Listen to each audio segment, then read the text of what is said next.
Thank you for joining us at the Australian Institute of Insider Trade, where we're going to explore human behaviour, diving into the shades of grey and examining the fine line between right and wrong. Hi, I'm Buzz Fisher and we have Peter Natra again. Hi. In this video, we'll explore the delicate balance between trust and suspicion, examining how these two powerful forces shape our decision making. We'll discuss how trust is built, what causes suspicions, and how we navigate the fine line between being trusted and protecting ourselves from risk. So let's get started. Absolutely. Defined trust and also suspicion.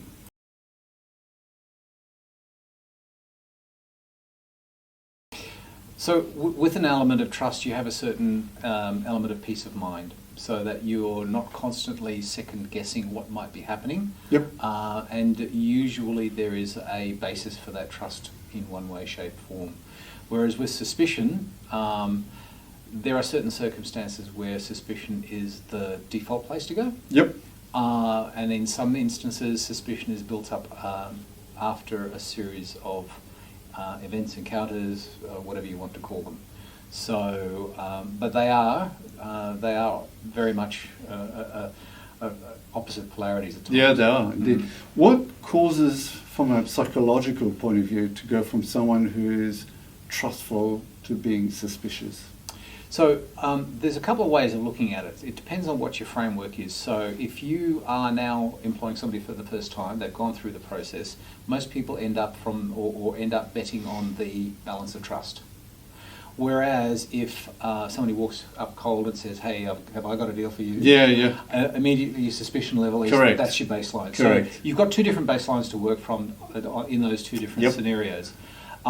So what causes a person to move from trust to suspicion is when they feel they've been let down, or when they feel that what they have been trusting that person to say, do, or whatever to bring about is not happening, might not be happening. Yeah. Can they both coexist together? Absolutely. Suspicion is also a really good way of being able to say we need to monitor what's going on. There is, for want of a better word, there's a difference between interest and suspicion. To be interested in what's going on is like, okay, so what is going on? As opposed to suspicion going, there's something going on, I don't know what it is. Yeah, and so how does someone, what are the sort of trigger or warning signs that maybe trust is broken? Micromanagement. Okay. Yeah. So when you're finding that people are looking at you more and more on an experience of, as a person inside of an organisation, all of a sudden the attention is focused more on you. You go, okay, what's going on here? Yeah. Yes. So I look at it from a perspective of the outcome. Yes. So if someone promises an expectation and that expectation isn't derived or achieved, yes. Let's say you hire a person to develop some software. Yeah. And that software has been delayed and Yes. continuously gets delayed. Yes. Well, the result is not there. Yes. And so that straight away puts you in a sort of suspicious mind. Yeah. It's interesting because that kind of I can't deliver is actually a potential for building trust. Correct. And that is where somebody turns around and sticks their hand up and says, "Hey, I goofed." Yes. Or, "Hey, I'm not going to be able Correct. to deliver." Now, all of a sudden, it's all on the table. Correct. There's nobody having to second guess what's going on. So that situation is a really great way of building trust, because people go, "Okay, fine." People have limitations as well too. What's sort of the long-term impact from someone who's sort of non-trustful? From a relationship perspective, I suppose. Yeah. Okay, let's take it down to the bare basic relationship. Your spouse is always asking you, "What are you doing? Where have you been? Why are you doing correct. it?" Yes. Then you're going, "I'm going to tolerate that for a certain period of time before either that gets ironed out or other things start happening." Correct. Same thing in an organisation. After a while, people will go, "I don't need this." Yeah. Is there a way for an organisation or even a person to foster a culture of trust without being too naive about the risks associated. So, we early on spoke about a story that you've experienced where a salesperson Yes. Yes. was able, wouldn't say to manipulate, but was able to tell you a story, and then you found out. Yeah. So look, the salesperson did really good deals. Correct. Okay, so that was the original trust. But as the deals became more and more skinny on the ground, the excuses became the stories. Yes. Became more and more flamboyant. Yes. And more ridiculous. Yes. Up to the point where you go, wait a minute, reality and story have a wide gap between them. Yes. Yeah. So how do you balance how do you foster then a culture of trust? So how do you get into a situation where you're not sort of naive to those situations?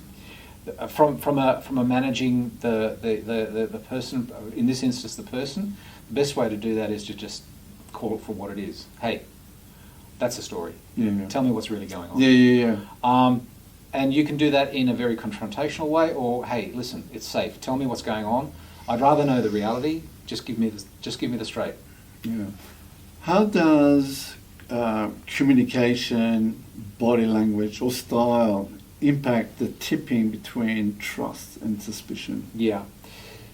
When in body language, when somebody is telling you something that's true, that they absolutely 110% believe in, their body sings. Yes, yeah. I can really tell you about this. Yeah. Whereas if you've got somebody who's like, yes, okay. Yes. I judge how people look in the eye. Yes, you mentioned. However, there are some cultures that look to the side or look away. Yes. They will not look you in the eye, and that actually in that culture is a sign of respect. Okay, so knowing that as a calibration point. Yes. Should there be a deviation from that? Should they start looking around? Yeah. People who look around and dart are actually looking for the exit. Yeah, and I've been to communication workshops where, for example, even crossing one's arms was deemed as person who doesn't listen or person who may be perceived as suspicious and so forth. I find it quite interesting. I'm not sure that it's true or not. It's just, different people have different patterns of communication or comfort levels and so forth. And it's also body type. The bigger people will tend to cross their arms because it's actually a really great way to just relax. Correct. Whereas somebody who's a lot more skinny than, say, for instance, me, well, their arms are not really worried where they are. Correct. So there's a lot more of an open posture there going that way. So how does suspicion develop over time? Are there sort of like early warning signs or something like that sort of could identify that this person is not going on the right path? Yeah, gut feel. Look, anybody who's vested in a communal outcome knows when something's not quite working. Going back to the salesperson that you referenced. Yeah. In hindsight, I should have picked something up because my gut was going nuts. There was flashing lights all over the shop. But I chose to focus on other things because they were more pressing. But at the end of the day, what happened was that this became a real big issue that I should have addressed probably a month earlier. Okay. What are the psychological and emotional impacts being with someone that is consistently or regularly being suspicious or just... Yeah. I should say, they feel suspicious about other people. Yeah. So I've had. But it's a good way that maybe others think. Well, I'll ask you as the second part. So, what is the impact being in an organisation where you feel that you've got a suspicious feeling to a colleague or to a manager and so forth? So that's the first part. But also, what is the impact and the factors surrounding when his or her colleagues repay that suspicions against the person themselves? Yeah.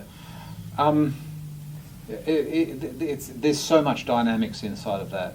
I was in a situation once before where somebody in a position of authority literally said to me, "I'm running about 15 tests on you at the moment." I'm going, "Oh, what?" Hello. Yes. So the impact of that on me was, where do I move? What do I do? Yes. What am I doing right? What am I doing wrong? Yes. My goodness. Yeah. Will this be second guessed? Is this, that, and the other? And the paralysis that sets in is absolutely staggering. It really is. The other side of it is if you start looking at other people with suspicion, you need to clear that. You really need to sit down and say, hey, hey, wait a minute, what's going on? Well, we did talk early on about cognitive biases. So, you know, maybe you've got a new manager and then your instant reaction is, So tight. I don't trust this person. And so Yeah. How do you go about it in a way that, do you go and approach the new manager or the executive? Yeah, look, you do need to recognise, first of all, that that's what's going on. Yes. And I mentioned bow ties because that was a particular peeve of mine. And I have no issues with bow ties, just putting that out there. Yeah. But it was one of those things that had built up over time, and Yes. there was a bias. Yes. A bias that was probably unreasonable on all of the other people that wore bow ties before. Yes, yeah, okay. But at the end of it was that I needed to be in this environment, I needed to work with this person, so a really good dialogue, and all of a sudden I found out, hey, there's a reasonableness here that I can work with, or that we can both work with. Is there a way to regain or rebuild trust once it's broken? And it is maybe from a context of organisation. And that probably really comes down to depend on Yeah, it does. I mean, for example, Edward Snowden, I don't think someone is going to hire him as somebody. No. He's done So- irreparable damage. To put it really black and white, it's really, really hard to rebuild trust, and the trust will never be as solid as it was before that incident or whatever it was that happened. What I said before is really important. A really powerful way to actually crank up the trust, just say, I goofed. Yes. This is what's happened. I don't know what to do about it. Yeah. Can we talk about this? Yeah. And all of a sudden, it's like, oh wow, we've got something going here. So I would really suggest that if you're looking at something that will breach trust, especially in a major way, internally, just front it, put your hand up and say, this is what's happening. Yeah. And yeah, maybe you need to wear some consequences out of that. Yeah. But that's short term against a long term trust loss. Yes. Yeah. Great. So one more question. What is the key takeaway from this discussion when we sort of compare between trust and suspicion and so forth? Yep. So trust is really hard earned. You're putting a lot of hard yards into trust. Yeah. And it's consistent. Yeah. And sorry, I was going to. They say is that it takes years to build up trust. Yes. But you can break it in a second. Exactly. Yeah. Yeah, absolutely. That's a really good way of putting it. Yeah. And the thing too is that lingers with you because you might even move out of that organisation. Oh yes, that's true. But there's always going to be cross-pollination going on. Yes. So yeah, trust is really big. Trust is really big. With that, thank you. Thank you for watching and stay tuned for the next video. Thanks, Peter. Thanks, guys. Cheers.